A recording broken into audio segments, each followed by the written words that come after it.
আসসালামু আলাইকুম, সবাইকে স্বাগত জানাচ্ছি প্রাইম নিউজ নেটওয়ার্কে। রবিবার আনসার ও ছাত্রদের মধ্যে সচিবালয়ের সামনে তুমুল সংঘর্ষের ঘটনা ঘটে। প্রথমে আনসার বাহিনী ছাত্রদের উপর হামলা চালায়। পরে প্রায় 1 ঘন্টারও বেশি সময় ধরে ছাত্র এবং আনসারদের মধ্যে ধাওয়া পাল্টা ধাওয়া চলে। পরিস্থিতি নিয়ন্ত্রণে কয়েক রাউন্ড ফাঁকা গুলি ছোড়া হয়। পরে পরিস্থিতি নিয়ন্ত্রণে নিয়ে আসেন বাংলাদেশ সেনাবাহিনী। বিস্তারিত কবির বিদ্যুতের রিপোর্টে।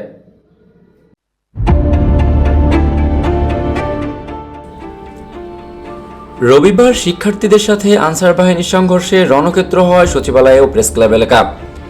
প্রায় 1 ঘন্টার মতো চলে ধাওয়া পাল্টা ধাওয়া। একে অন্যের দিকে বৃষ্টির মতো ইটপাটকেল নিক্ষেপ করে। এর সূত্রপাত হয় যখন আনসার সদস্যরা সচিবালয় ঘেরাও করে।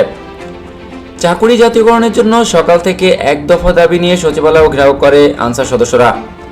বিকেল পেরিয়ে সন্ধ্যা গড়ায় সবগুলো গেটে আনসার সদস্যদের অবস্থানের কারণে সরকারের উপদেষ্টা, সচিব ও কর্মকর্তা কর্মচারীগণ হয়ে পড়েন অবরুদ্ধ। এরপর স্বরাষ্ট্র মন্ত্রণালয় থেকে ঘোষণা আসে তাদের সব দাবি মেনে নেওয়া হবে, কিন্তু আনসার সদস্যরা তৎক্ষণাৎ লিখিত সিদ্ধান্তের দাবিতে সচিবালয়ের 5টি গেট অবরুদ্ধ করে রাখে। বৈষম্য বিরোধী আন্দোলনের কয়েকজন সমন্বয়ক সন্ধ্যার পর আনসারদের সাথে কথা বলতে আসেন।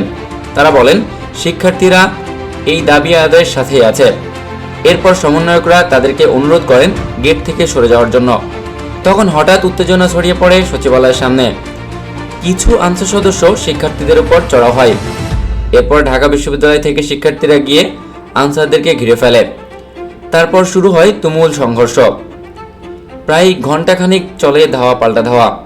ইটপাটকেল নিক্ষেপে দুপক্ষের বেশ কয়েকজন আহত হন। এরপর সকল শিক্ষার্থী একসাথে ধাওয়া করলে আনসাররা এলাকা ছাড়তে শুরু করে। প্রায় অর্ধশতাধিক আনসারদেরকে ঘিরে ফেলে শিক্ষার্থীরা। পরে সেনা মোতায়েন করা হয় দুপক্ষকে শান্ত করার জন্য। এরপর আনসার সদস্যরা ইউনিফর্ম খুলে আত্মসমর্পণ করে। পরে সমন্বয়করা কথা বলেন উত্তেজিত শিক্ষার্থীদেরকে শান্ত করার জন্য।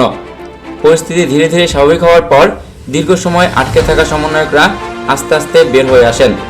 এরপর অন্যান্য কর্মকর্তা কর্মচারীরাও বের হয়ে আসেন। সেনাবাহিনী নিয়ন্ত্রণ নেন এবং বিজিবিও মোতায়েন করা হয়। পরে 200 জন আনসার বাহিনীকে আটক করা হয়। কবির বিদ্যুৎ, প্রাইম নিউজ নেটওয়ার্ক।